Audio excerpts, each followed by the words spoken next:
नमस्कार जोहार, मैं राजू और आप देख रहे हैं 24 झारखंड न्यूज। चलिए जानते हैं झारखंड की सुबह से लेकर शाम तक की तमाम बड़ी खबरों को। झारखंड के पलामू में बड़ा हादसा, तेज रफ्तार कार ने 18 लोगों को रौंदा, 4 की मौत। पलामू के चैनपुर थाना क्षेत्र के बराव गांव में बड़ा हादसा हुआ। यहां स्टेट हाईवे पर कार ने 18 लोगों को रौंद दिया। इस हादसे में 4 लोगों की मौत होने की जानकारी मिली है। मृतक की पहचान पलामू जिले के चैनपुर थाना के नरसिंहपुर पथरा निवासी 36 वर्षीय योगेंद्र चौरसिया उर्फ उदल प्रसाद चौरसिया, उनका भतीजा 15 वर्षीय रोहित कुमार एवं गढ़वा जिले के कोटा गाँव निवासी 40 वर्षीय मधु मेहता के रूप में की गई है। अज्ञात की पहचान अभी नहीं हो सकी है। गंभीर रूप से घायल 14 लोगों का इलाज मेडिकल कॉलेज अस्पताल व निजी अस्पताल में चल रहा। मंगलवार की सुबह में मेडिकल कॉलेज अस्पताल में ऑन ड्यूटी सर्जरी विभाग के प्राध्यापक डॉक्टर सुशील कुमार पांडे ने बताया कि घायलों का इलाज चल रहा। हालांकि इलाज के बाद सभी की स्थिति खतरे से बाहर है। घटना सोमवार की रात लगभग 10:30 बजे की है। सावन की अंतिम सोमवारी के अवसर पर किया गया था सांस्कृतिक कार्यक्रम। इसी बीच ये हादसा हो गया है। डुमरी उपचुनाव में दलों ने झोंकी ताकत, प्रचार में गांव-गांव घूम रहे नेता। डुमरी उपचुनाव में इंडिया गठबंधन से झामुमो प्रत्याशी बेबी देवी के पक्ष में सोमवार को पेयजल मंत्री मिथिलेश ठाकुर ने प्रखंड के विभिन्न गांव में जनसंपर्क अभियान चलाया। इस दौरान मंत्री तांबा गुड़िया, भदखड़, अमारा, सिमराडी समेत अन्य गाँव में लोगों से मिले। मिथिलेश ठाकुर ने कहा कि कल तक जो कुतुब मीनार से कूदने की बात करते थे, आज वह उनकी गोद में बैठे हैं। JBM को जब जनता और उसके साथियों ने छोड़ दिया तो वह सत्ता की खातिर भाजपा के दामन थाम लिया। जनता उनके दोहरे चरित्र को उजागर कर उन्हें औकात बता देगी। कहा कि AIM भाजपा के एजेंट के रूप में काम कर रही है। जनता उनके फरेब में नहीं आने वाली है। कहा कि बाबूलाल मरांडी और सुदेश महतो तो सिर्फ सत्ता हासिल करने की सोच रखते हैं। उन्हें सत्ता की चिंता है, जनता की चिंता नहीं। जनता जानती है कि यदि कोई उन्हें अधिकार दिला सकता है तो वह झामुमो व उनके सहयोगी दल ही है। गिरिडीह के सरिया में पुलिस ने की बड़ी कार्रवाई, 120 मवेशी लदे 10 वाहनों को किया जब्त। गिरिडीह जिले के सरिया पुलिस ने सोमवार की देर रात छापेमारी के दौरान सरिया थाने के समीप 5 ट्रक और 5 पिकअप वैन को जब्त किया है, जिसमें 120 जानवर लदे थे। इस संबंध में सरिया थाना प्रभारी अनीश कुमार पांडे ने बताया कि उन्हें गुप्त सूचना मिली थी कि सरिया बगोदर रोड होते हुए बंगाल की ओर से परसों लदी गाड़ियां जा रही है। सूचना मिलते ही सरिया पुलिस हरकत में आ गई और पेट्रोलिंग चालू कर दिया। इसी दौरान रात्रि के लगभग 1 बजे सभी गाड़ियां जो बिहार से चलकर राजधनवार होते हुए बगोदर की ओर जा रही थी, सबको सरिया थाने के समीप रोका गया। इस बीच ट्रक चालक भी सरिया पुलिस की गिरफ्त में आ गए। जमीन घोटाला मामले में विष्णु अग्रवाल की संपत्ति होगी जब्त, छवि रंजन पर भी दर्ज होगा दूसरा आरोप पत्र। ईडी की ओर से 1-2 दिनों में विष्णु अग्रवाल की संपत्ति अस्थायी रूप से जब्त करने का आदेश जारी होगा। ईडी ने दस्तावेज में जालसाजी कर जमीन की खरीद बिक्री में शामिल रहने के आरोप में 31 जुलाई को उन्हें गिरफ्तार किया था। अब तक की जाँच के दौरान अग्रवाल द्वारा सेना की सीरम टोली स्थित जमीन के अलावा नामकुम और चेसायार होम रोड की जमीन खरीदने की पुष्टि हो चुकी है। ईडी द्वारा इसके अलावा कुछ और संपत्ति भी जब्त करने की तैयारी है। दूसरी तरफ ईडी द्वारा दस्तावेज में जालसाजी कर जमीन की खरीद बिक्री के मामले में रांची के पूर्व उपायुक्त छवि रंजन के खिलाफ दूसरा आरोप पत्र इसी सप्ताह दायर करने की भी तैयारी में है। यह आरोप पत्र विष्णु अग्रवाल को सीरम टोली स्थित सेना के कब्जे वाली 5.88 एकड़ जमीन, चेसायार होम रोड की 1 एकड़ जमीन और नामकुम की 9.30 एकड़ जमीन खरीदने में गलत तरीके से मदद करने के आरोप में दायर किया जाएगा। इसमें कुल 12 अभियुक्तों को शामिल किए जाने की संभावना है। छवि रंजन के खिलाफ इससे पहले बरियातू स्थित सेना के कब्जे वाली जमीन की खरीद बिक्री के मामले में आरोप पत्र दायर किया जा चुका है। आगे बढ़ने से पहले अगर अभी तक आपने इस चैनल को सब्सक्राइब नहीं किया तो प्लीज सब्सक्राइब कर ले, जिससे आपको झारखंड की हर छोटी से बड़ी खबर की अपडेट आप तक पहुंचता रहे।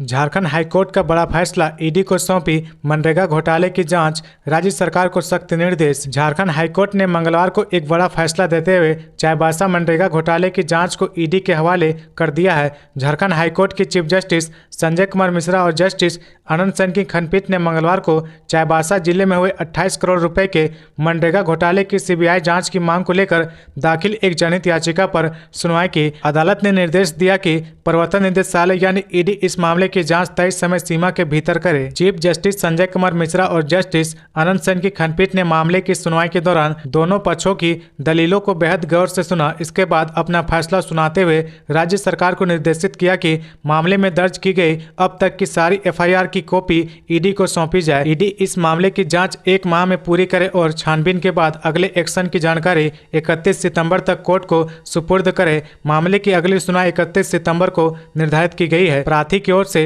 अधिवक्ता राजीव कुमार ने पक्ष रखा है। इससे पहले अदालत ने राज्य सरकार को संबंधित मामले में दर्ज केस में चल रही छानबीन का अपडेट देने को कहा था, लेकिन राज्य सरकार की ओर से जवाब पेश नहीं किया गया। सुनवाई के दौरान याचिकाकर्ता के अधिवक्ता ने अदालत को जानकारी दी कि वर्ष 2008-9, 2009-10, 2010-11 से वित्तीय वर्ष में लगभग 28 करोड़ रुपए की वित्तीय गड़बड़ी मनरेगा के तहत की गई है। मामले में चाईबासा पुलिस की ओर से 14 केस दर्ज किए जा चुके हैं। रक्षाबंधन 30 से 31 अगस्त को किस दिन मनाना रहेगा सही, जाने राखी बांधने का सही समय। भाई बहन के प्रेम का प्रतीक रक्षाबंधन का त्यौहार 31 अगस्त को मनाया जाएगा। इस दिन उदय काल में पूर्णिमा मिलने के कारण पूरा दिन मान्य होगा। 30 अगस्त को सुबह 10:12 से पूर्णिमा तिथि लग रही है, जो 31 अगस्त सुबह 7:05 तक रहेगी। इसी दिन स्नान दान की पूर्णिमा, संस्कृत दिवस और अमरनाथ यात्रा का समापन होगा। 30 अगस्त को रात 8:58 तक भद्रा है। इसके बाद ही शुभ मुहूर्त शुरू हो जाएगा। पंडित चंद्रहास तिवारी और पंडित पप्पू तिवारी के अनुसार वाराणसी पंचांग के अनुसार उदय काल में पूर्णिमा मिलने के कारण 31 अगस्त को रक्षाबंधन का त्यौहार मनाया जाएगा। इसी दिन स्नान दान की पूर्णिमा भी है। मैथिली पंचांग के अनुसार भी 31 अगस्त को ही रक्षाबंधन है। इस दिन प्रातः 7:52 तक पूर्णिमा है। पंडित कपिल देव मिश्र ने कहा कि रक्षाबंधन है, इस दिन सुबह पूर्णिमा मिलने के कारण इसका मान्य है। रांची में रोक के बावजूद धड़ल्ले से हो रहा बालू का उठाव, खान विभाग मामले से बेखबर। रांची में एक भी बालू घाट की निविदा नहीं हुई है। एनजीटी द्वारा बालू घाटों से बालू के उठाव पर 15 अक्टूबर तक रोक लगा दी गई है। इसके बावजूद धड़ल्ले से न केवल बालू का उठाव हो रहा, बल्कि कहीं के चालान से कहीं बालू उठाया जा रहा है और कहीं और बेचा जा रहा है। यह खेल हो रहा सोनाहातू में। सोनाहातू थाना के बरेंदा में पतरातू के नाम से चालान काटा जा रहा है। फिर स्वर्ण रेखा नदी बरेंदा घाट से बालू का अवैध रूप से उठाव हो रहा है और उसे सरायकेला, खरसावां, जमशेदपुर और रांची में बेचा जा रहा है। प्रतिदिन 60 से 70 हाईवा बालू की निकासी चोरी छिपे हो रही है। क्राइम रोकने के लिए शहर की सड़कों पर पुलिस। सड़कों पर देर रात तफरी करते आए नजर तो जाएंगे जेल। रांची पुलिस कर रही सघन जांच। पहले सीएम फिर हाईकोर्ट की नाराजगी के बाद क्राइम कंट्रोल को लेकर रांची पुलिस एक्टिव है। इसे लेकर पुलिस कई तरह के कदम उठा रही है। देर रात रांची की सड़कों पर पुलिस जांच अभियान चला रही है, तो दिन में बैंकों के प्रबंधन के साथ मीटिंग कर बैंकों के सामने छिनतई को अंजाम देने वालों को पकड़ने का रास्ता तलाश रही है। क्राइम पर कितना नियंत्रण हो सकेगा, या तो बात की बात है, पर इन दिनों राजधानी की पुलिस एक्टिव है। शहर के विभिन्न इलाकों में राजधानी की पुलिस ने सघन जांच अभियान चलाया। रांची के ट्रैफिक एसपी हरीश बिन जामा ने शहर के कांके रोड, अल्बर्ट टिकट चौक, कांटा टोली, बरियातू सहित कई इलाकों में क्राइम कंट्रोल और ट्रैफिक नियम को लेकर जायजा किया। इस दौरान ट्रैफिक नियम तोड़ने वाले वाहन चालकों को फटकार भी लगाई गई। वहीं पुलिस की ओर से कहा गया कि राजधानी की सड़कों पर रात के अंधेरे में तफरी कर रहे लोगों को हिदायत दी गई, वे बिना वजह घूमने से बचे। अगर अड्डाबाजी करते पकड़े गए तो थाने का चक्कर काटना पड़ सकता है। झारखंड शराब घोटाला मामले में आरोपी योगेंद्र तिवारी नहीं दे रहे ईडी को सही जानकारी। संजय मुन्नम पर भी बयान दर्ज। योगेंद्र तिवारी सोमवार को भी ईडी के सवालों से बचने की कोशिश करते रहे। शराब के व्यापार से जुड़े मामले में भी उन्होंने सही जानकारी नहीं दी। हालांकि उन्होंने यह स्वीकार किया कि वर्ष 2021-22 में उन्हें शराब के थोक व्यापार का ठेका मिला था। 19 जिलों के थोक व्यापारियों के लिए एक जिले के एक ही बैंक से डिमांड ड्राफ्ट बनाए जाने से जुड़े सवाल पर उन्होंने सिर्फ अपनी कंपनी के नाम से बने ड्राफ्ट की जानकारी दी है। बाकी थोक व्यापारियों ने अपना किसी तरह का व्यापारिक संबंध होने से इनकार किया है। शराब के व्यापार में प्रेम प्रकाश की भूमिका से जुड़े सवालों को भी उन्होंने टालने की कोशिश की। ईडी के बुलावे पर संजय मुन्नम भी पूछताछ के लिए हाजिर हुए। नक्सलियों के हथियार तलाशने के लिए पहाड़ खोदेगी पुलिस। खुफिया रिपोर्ट में किया गया यह दावा।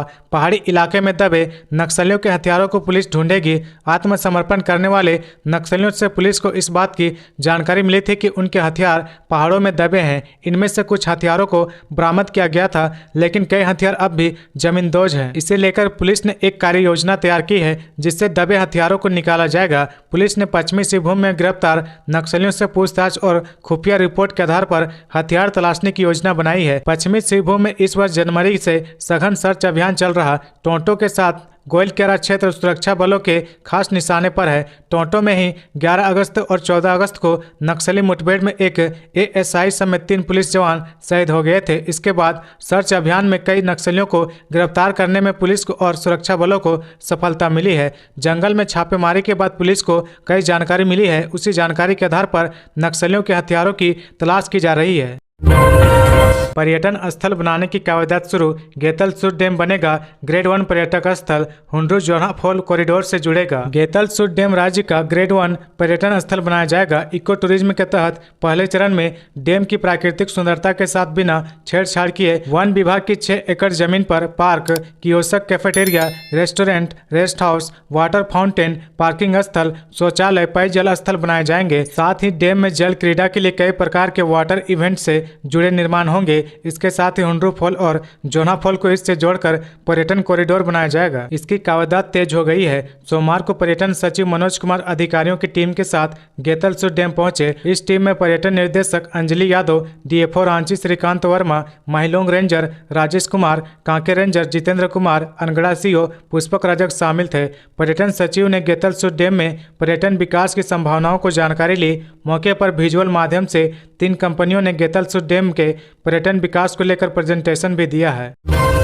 रांची में 14 आरोपी गिरफ्तार, 2 पिस्टल, 8 मोबाइल समेत 7 बाइक जब्त। रांची पुलिस ने 14 अपराधियों को गिरफ्तार किया है। इनमें लूट की घटनाओं में 6, छिनतई के मोबाइल खरीदने वाले 5 और अवैध हथियार के साथ 3 शामिल है। इनके पास से पुलिस ने 2 पिस्टल, 1 देसी कट्टा, छिनतई के 8 मोबाइल, 1 टैब और लूट के 3000 रुपए नकद बरामद किए हैं। सोमवार को रांची एसएसपी किशोर कौशल ने बताया कि 24 अगस्त की अहले सुबह एक यात्री से कोकर के भाभा नगर रोड में लूट की घटना हुई थी। इस घटना के उपभेदन के लिए उन्होंने सिटी एसपी के नेतृत्व में टीम बनाई थी। मामले की जांच के दौरान पुलिस ने 6 अपराधियों को गिरफ्तार किया है। इनसे जब पूछताछ हुई तो इनकी निशानदेही पर लूट व छिनतई की 7 बाइक, स्कूटी और मोबाइल पुलिस ने बरामद किया है।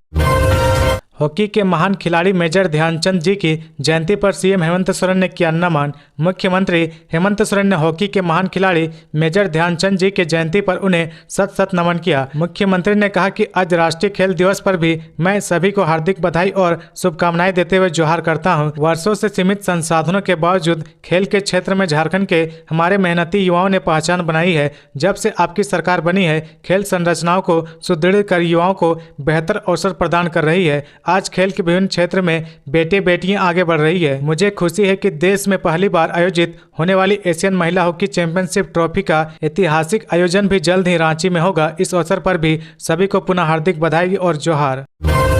4 दिनों से लापता युवक का शव हजारीबाग से बरामद, आक्रोशित लोगों ने किया सड़क जाम। 24 अगस्त से लापता लाल बाजार के 22 वर्षीय मोहम्मद आजाद अंसारी की लाश 6ठे दिन मंगलवार सुबह हजारीबाग के विष्णुगढ़ थाना क्षेत्र के नवादा स्थित एक सुनसान स्थल पर स्थित एक कुएं से विष्णुगढ़ पुलिस ने बरामद किया है। सूचना मिलने से लाल बाजार में मातम और आक्रोश व्याप्त है। रोते बिखलते परिजन सड़क पर उतरकर स्थानीय पुलिस के खिलाफ आक्रोशित हैं। परिजनों ने हत्या का आरोप लगाया है। हालांकि धनवार सीओ नरेश वर्मा ने लोगों को समझा बुझा कर लगभग 1 घंटे में रोड जाम खत्म करवाया। इधर धनवार पुलिस ने संदेह के आधार पर बिशुनपुर की एक महिला को थाना लेकर पूछताछ कर रही है। जानकारी के अनुसार लाश को पोस्टमार्टम के लिए हजारीबाग सदर भेज दिया गया है। लातेहार में हाथियों का आतंक, झुंड ने गांव पर किया हमला, महिला की मौत। लातेहार के चंदवा थाना क्षेत्र की चकला पंचायत के अरंडिया टाड़ में रविवार देर रात जंगली हाथियों ने एक महिला को पटक कर मार डाला। मृतक की पहचान 47 वर्षीय बलिया देवी के रूप में हुई है। प्रत्यक्षदर्शियों ने बताया कि रविवार रात करीब 12 बजे अचानक हाथियों का झुंड गाँव में घुस गया। डर से लोग भागने लगे। इसी क्रम में बलिया देवी हाथियों के झुंड की चपेट में आ गई। उसे बचाने के पति रामदेव भगत भी घायल हो गए हैं। तो ये थी आज की झारखंड की टॉप बड़ी खबरें। इसी तरह झारखंड की हर छोटी सी बड़ी खबर देखने के लिए आप हमारे चैनल 24 झारखंड न्यूज को सब्सक्राइब करके बेल आइकन प्रेस कर ले, जिससे आपको झारखंड की हर छोटी सी बड़ी खबर की अपडेट आप तक पहुंचता रहे। तो आज के लिए बस इतना ही। हमें दीजिए इजाजत, फिर मिलते हैं नेक्स्ट न्यूज में।